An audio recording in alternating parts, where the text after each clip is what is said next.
So we're going to start with something that I had seen all over social media today. Actor Matthew McConaughey joins the White House press brief after meeting with lawmakers to discuss moving forward after the elementary school shooting that we've all heard far too many troubling details about that happened in his hometown. He's from Uvalde, folks. Very important detail. So let's listen. Thank you. Thank you. Thank you, Camilla. To make the loss of these lives matter. My wife and I, Camilla, we spent most of last week on the ground with the families in Uvalde, Texas. We shared stories, tears, and memories. The common thread, independent of the anger and the confusion and the sadness, it was the same. How can these families continue to honor these deaths by keeping the dreams of these children and teachers alive? Again, how can the loss of these lives matter? It's a very good question and something that we'd actually addressed. Well, we'll get to that. Maite wore green high-top Converse with a heart she had hand-drawn on the right toe because they represented her love of nature. Camilla's got these shoes. Can you show these shoes, please? Wore these every day. Green Converse with a heart on the right toe. These are the same green Converse on her feet that turned out to be the only clear evidence that could identify her after the shooting. How about that?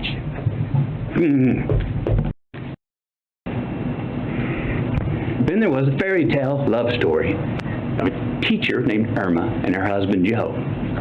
What a great family this was. This was an amazing family. Camilla and I, we sat with about 20 of their family members in their living room, along with their 4 kids. Kids were 23, 19, 15, and 13. They shared all these stories about how Irma and Joe served the community and would host all these parties, and how Irma and Joe were planning on getting a food truck together when they soon retired. They were humble, hard-working people. Irma was a teacher who her family said went above and beyond and just couldn't say no to any kind of teaching. Joe had been commuting to and from work 70 miles away in Del Rio for years. Together they were the glue of the family. Both worked overtime to support their 4 kids. Irma even worked every summer when school was out. The money she had made 2 summers ago paid to paint the front of the house. The money she made last summer paid to paint the sides of the house. This summer's work was going to pay to paint the back of the house. Because Irma was one of the teachers who was gunned down in the classroom. Joe, her husband, literally died of heartache the very next day when he had a heart attack.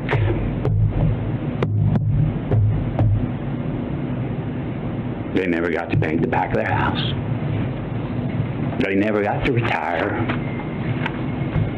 And they never got to get that food truck together. Responsible gun owners are fed up with the Second Amendment being abused and hijacked by some deranged individuals. These regulations are not a step back.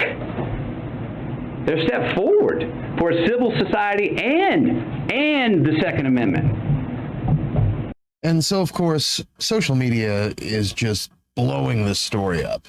I mean, the homosexuals are just completely losing their tiny little minds because of this. They're saying that he's just an actor, he's just acting, and this, that, blah. Even some on the left are decrying his remarks because he is known, he's a known Republican, right? I'm not going to get into all that, but as far as his acting goes and the honesty of his message, there are some images when he mentioned when he mentioned the little girl in the shoes. There are images of his wife during the press brief, Camilla McConaughey, who is not an actor, and her seemingly genuine response while holding a dead fourth grader's shoes as her husband is speaking about their owner. It's unbelievable. But of course, try explaining that to the ultra MAGA amosexual crowd. Another just sick story that I saw plenty of right wingers making outrageous remarks about and just grasping at straws to put the blame on anyone but bad cops and lax gun laws in the state of Texas. ABC News interviewed one of the teachers, Arnulfo Reyes, about what he had witnessed during the shooting and the actions that he took while everything was happening. So let's listen in. The kid started asking out loud, Mr. Reyes, what is going on? And I said, I don't know what's going on, but let's go ahead and get under the table. Get under the table and act like you're asleep. As they were doing that, and I was gathering them under the table and told them to act like they were going to sleep, is about the time when I turned around and saw him standing there. One of the students from the next door classroom was saying, "Officer, we're in here. But they had already left. And then he got up from behind my desk, and he walked over there, and he shot over there again. The kid started... Jesus. Poor freaking guy tells the kids, just lay down, pretend like you're going to sleep. I mean, it's just heartbreaking.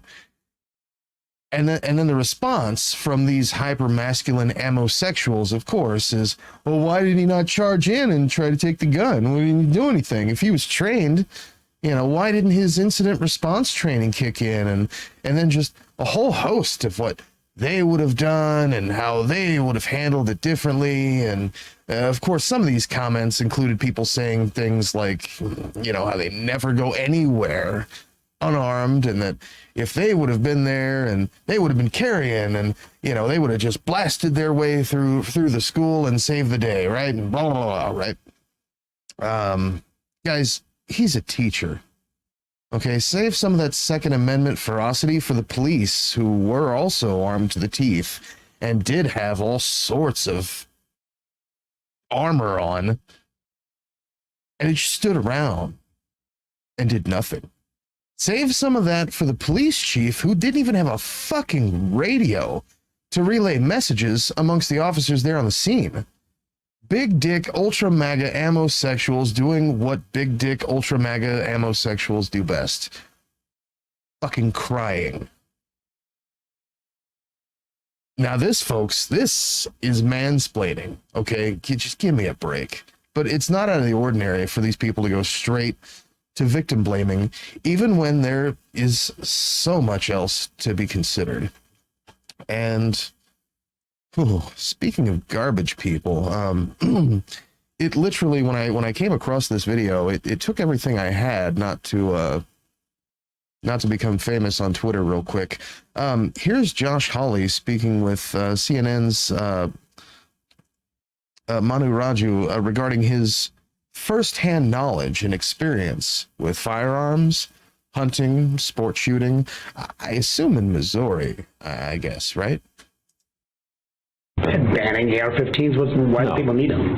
Oh, I mean, mono AR-15 is often used. I know a lot of people have AR-15s. I don't personally have one, but I know a lot of people that do. I mean, that's used for sporting events, for sporting activities all the time. It's pretty common. I mean, it's like I could count on my hands real quick. A bunch of people, People misuse them, obviously. Well, sure, people misuse handguns. I mean, so all the time. I think this kid had a handgun as well, unfortunately. I know I would not support banning those. Well, that's a lot of bullshit in a real quick 34-second clip there. He knows a lot of people who own AR-15s for shooting, and he doesn't own one. Of course, he doesn't live in fucking Missouri either. Of course, he's not a big fan of democracy either. We'll be talking about that a little bit later in the broadcast. But he's not the only one. He really isn't. Majority Whip John Thune from South Dakota. You guys know all about that spot, right? He also gave us a look into some of his insight, which echoes Josh Hawley. Actually, before we get into that, listen, Josh Hawley, and this is speaking from my experience as a native-born rural Missourian who actually does reside in the state and has owned several semi-automatic long rifles as well as handguns and used them for hunting and I guess you can call sports shootings, target practice, fucking around the backyard, right? As well as the concern of self-defense. Coming from someone who was born here and lives here and does know quite a bit about semi-automatic rifles and their use, go fuck yourself. And I mean that from the heart. You treacherous asshole. You treasonous, treacherous asshole. But I digress. John Thune, everybody. Why do people even need AR-15s? Well, I mean, the challenge you have on that is there's 20 million of them in the country already. They are a sporting rifle, and it's something that a lot of people, for purposes of going out, target shooting, in my state, they use them to shoot prairie dogs and, other types of varmints. And so I think that there are legitimate reasons why people would want to have them. And I think the challenge you have already is that there are literally millions of them available in this country. So the official stance from John Thune is there are already millions of them, so we should do nothing. Makes sense from the Republican perspective. Next, we have the response from, of course, Fred Gutenberg, father of Parkland shooting victim. Let's take a listen to his addressing of John Thune's remarks. We're talking about saving kids. We're talking about saving adults. We're talking about reducing the instances of gun violence. And then you have people like Senator Thune who are talking about the need for this weapon to shoot varmint. But here we are.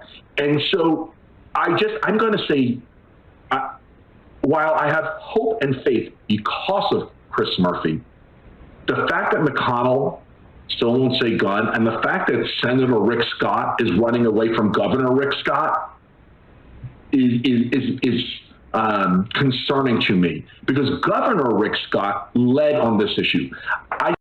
We're talking, and so what do we expect from these people? I mean, common sense is clearly off the table. The right wingers are already making their way back to the same old BS culture war talking points.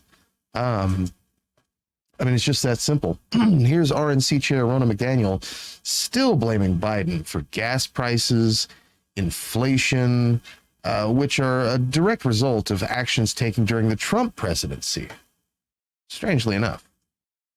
Biden, despite all the pain he's seeing with the American people, actually he's not seeing it because he's in Delaware every weekend. He doesn't want to go visit and talk to people. But when you look at the border, you look at the drug crisis, you look at what's happening with our kids as an aftermath of the pandemic with suicide rates and mental health issues, then you look at gas prices and inflation. We have a whole country that's hurting on top of the formula issue. And Joe Biden has decided to ignore it and say it's not a problem. Everything's fine here. And on top of that, the formula shortage issue, the one that Republicans refused to do anything about, that Ron DeSantis, we just reported yesterday, said he doesn't think that Abbott did anything wrong. Gas prices, again, Republicans refused to do anything about it. These people are just grasping at straws because they know that their base lives in a fucking bubble, and they're hoping that the average working person who doesn't have enough time to sit around and read the news, watch the news rather, even for 12 hours a day, just isn't paying that close of attention. And honestly, they're probably right. But speaking of Ron DeSantis, here he goes again, channeling his bigotry into the crowd and listen to the cheers from Team Turf. I mean, this is just a disgusting exhibition of any kind of human character. We said very clearly that our girls and our women athletes have the right to compete with integrity and fairness, and that means some man is not allowed to go and compete in those competitions. And so that was the right thing to do, but incidentally, we had businesses threatening us if we did that. NCAA threatened that then maybe they wouldn't do events in Florida if we signed the bill. And I said, what the hell do I care about the NCAA? I mean, honestly, we said, the hell do I care about the NCAA? Some man is not allowed to compete in those competitions. And the voices in the crowd cheering, I think, speak for themselves. I mean, just absolute trash. Every single one of them. I mean, where's Brett Butler with a rolled up newspaper, when you need her, right? I kid. We do not promote any sort of violence on this channel. I apologize. And Brett, if you're watching, I love you, but I'm still Team Tina. All right. So Troth essential, everything's essential when it comes to the Troth. CEO Devin Nunes spoke to Fox News about Trump aide Peter Navarro and Joseph Goebbels. Steve Bannon. I get those two confused. Anyway, speaking about them being charged with contempt of Congress for failing to respond to subpoena by the January 6th committee. Yikes. And Peter Navarro. It's ridiculous. Peter Navarro is not a threat to this country. What the hell's the FBI doing? There we go. What's the Department of Justice doing here? And as the reporter just said, before I came on, they've done 900 interviews, and you're telling me the only two people that they can find to indict happen to be the two people that probably the left and the Democrats in this country hate the most, which is Steve Bannon and Peter Navarro. It's ridiculous. Peter Navarro is not a threat to this country. There you go. Well, Steve Bannon certainly is a threat to this country, my God. I mean, try ignoring a subpoena one time. Just try it. See what happens. Try ignoring a subpoena one time by your county courthouse, by your municipal court. I don't understand where anyone is confused about how this shit works here. The party of law and order, you say? Well, and speaking of January 6th, the January 6th committee, hearings will be televised live on this show and on this channel. Yes, Cash, Coffee, and Chaos will be live streaming the January 6th hearings starting this Thursday, so the day after tomorrow, as long as today is still Tuesday, right? So tune in, make some popcorn. You won't want to miss it. Even if I'm taking a nap, I'm still going to show it to you, right? Believe me, it's going to be a good thing. Also, CBS, NBC, CNN, and MSNBC, they're going to cover the hearings too, but they don't use naughty words. So if you're into that, definitely want to bypass those guys and stick around with your boy Chainsaw. But one major media network that for sure will not be covering the hearings is Fox News. Shocking, I know. We can only imagine why that is. So this is from New York Times. Fox News doesn't plan to carry January 6 hearings live. Its sister network, the lower-rated Fox Business, will carry live coverage, while star primetime hosts like Tucker Carlson, Sean Hannity will proceed as usual. Because, they don't want to feature it on their shows for sure. They're just, I think we already talked about this a little bit earlier in the broadcast.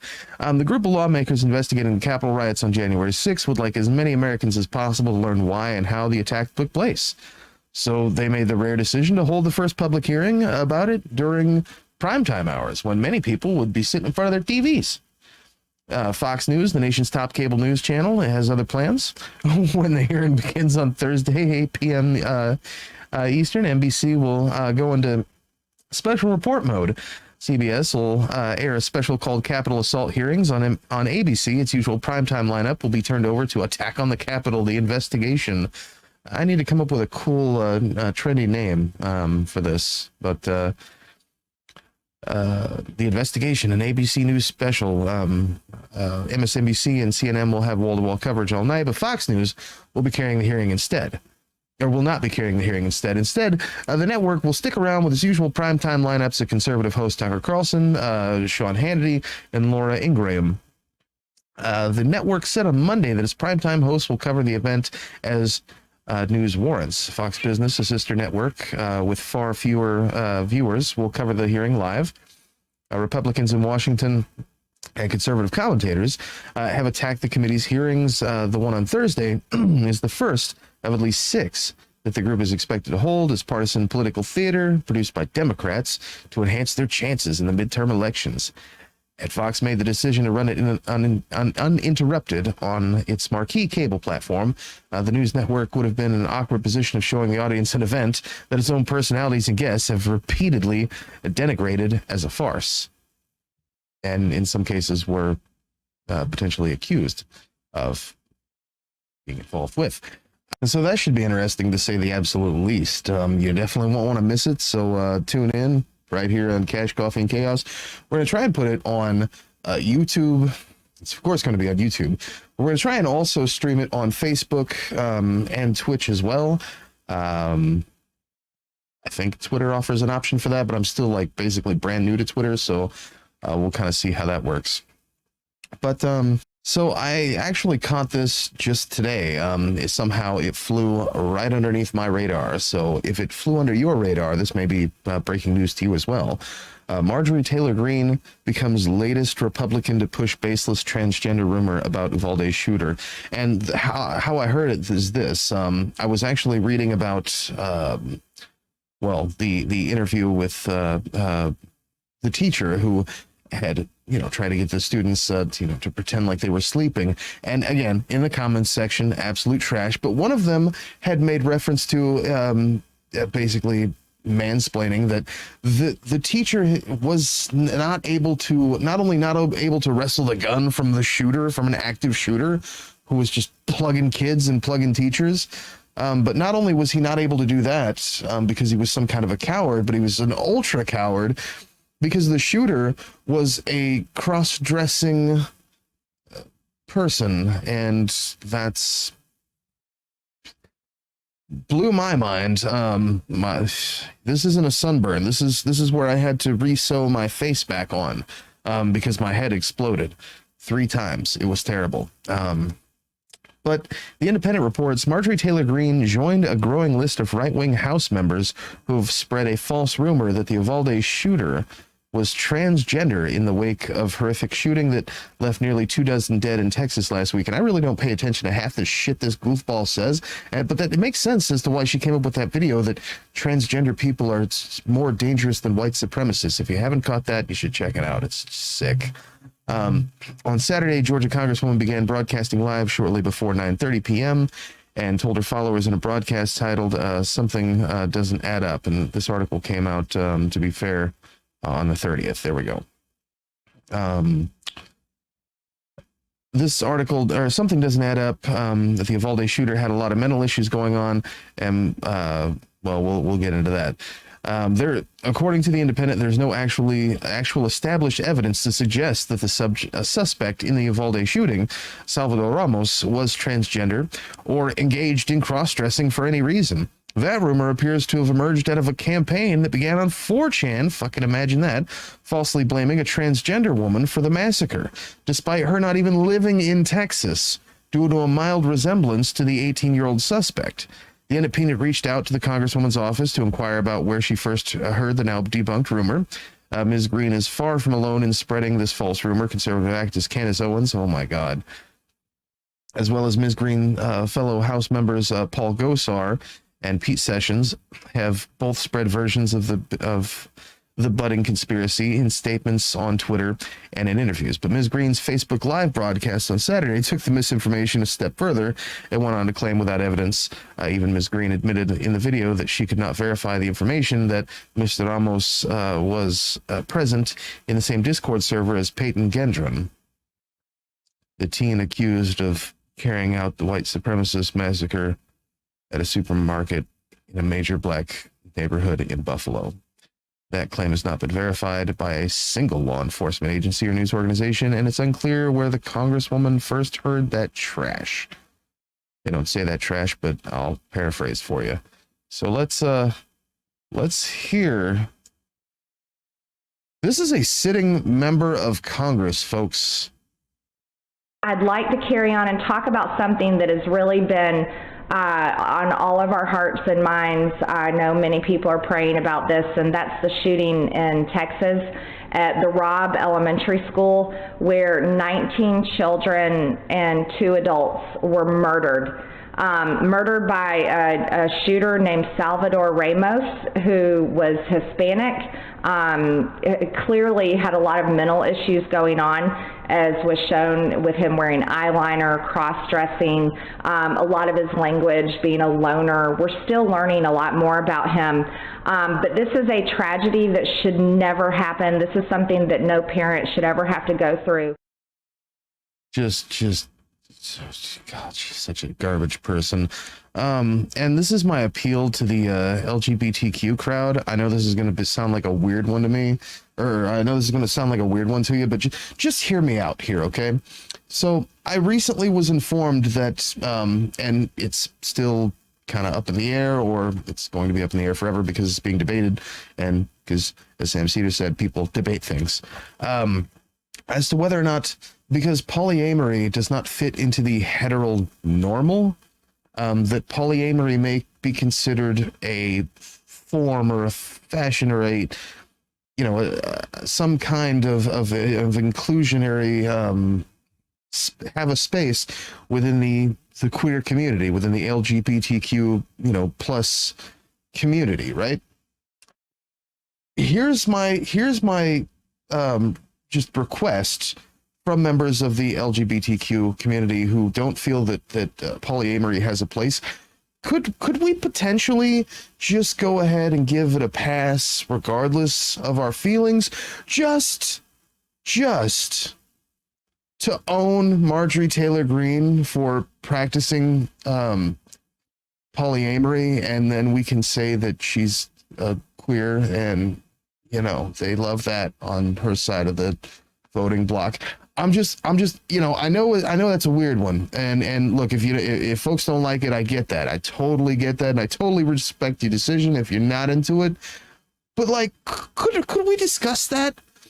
Just cause fuck her right in the ear. The ear without things. Could we discuss that, please? Let me know in the comments what you think. If you think it's a good idea or a bad idea, just as a way of telling Marjorie Taylor Greene to go fuck herself. I think that, is at the very least something that would make for a valid discussion. Now, before we go, I do want to share this with the class. This was something that I found kind of super interesting in it. And to be honest, for all the people, wow, that lighting is just doing whatever it wants to. For all the people, I swear I'm not this orange. I stole Donald Trump's spray tan, maybe. For all the people who, watched my previous videos about the Amber Heard case, for all those folks who think I'm a monster, or, if you're kind of debating on whether or not I'm a monster, that's perfectly fine. This may be able to set some things to rest. Now, this is going to be a real quick 2-parter, right? Firstly, it's an article in page 6. I believe I originally saw this on the Daily Beast, but it's looped me over to page 6, right? And the article is about Amber Heard and the statements made by her lawyers in response to Johnny Depp's TikTok messages. Now, before we look at the article, I want to also include that we're going to show a clip, and this clip will be from Tarana Burke with her comments. Tarana Burke, if you don't know who Tarana Burke is, you should probably Google the shit out of her because you're behind, and you probably shouldn't have an opinion on how you feel about me if you don't know who Tarana Burke is. But let's take a look at the article first, and then we will get into Tarana Burke's comments. So again, this was pulled from the Daily Beast. It's published on page6.com. Amber Heard responds to Johnny Depp's TikTok message about moving forward. Surely there's a video, but we'll take a look here. Amber Heard has responded to Johnny Depp's first TikTok, in which he boasted about moving forward following their defamation trial. As Johnny says he's moving forward, women's rights are moving backward, a spokesperson for Heard said in a statement via People. The verdict's message To victims of domestic violences, be afraid to stand up and speak out.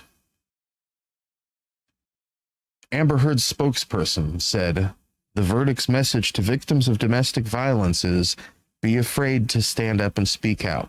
Heard, 36, also addressed the future of women's rights in her immediate statement following her loss to Depp in 58 in court last week. The disappointment I feel is beyond words. I'm heartbroken that the mountain of evidence still was not enough to stand up to the disproportionate power, influence, and sway of my ex-husband. I'm even more disappointed with what this verdict means for other women. She continued, calling the jury's decision a setback.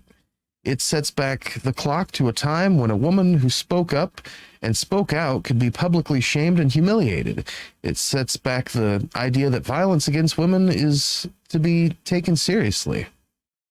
She added, I believe Johnny's attorney succeeded in getting the jury to overlook the key issues of freedom of speech and ignore evidence that was so conclusive that we won in the UK. I'm sad I lost this case, but I'm sadder that I seem to have lost a right I thought I had as an American. Well, she mentioned that previously, or maybe I read that in another article. In his debut TikTok post, Depp thanked fans for their support and emphasized his desire to put this trial behind him. He said, we've been everywhere together. We've seen everything together. We've walked the same road together. We did the right thing together, all because you cared, he wrote. And now we'll all move forward together. You are, as always, my employers. And once again, I'm whittled down to no way to say thank you, other than just saying thank you. So thank you. My love and respect, JD.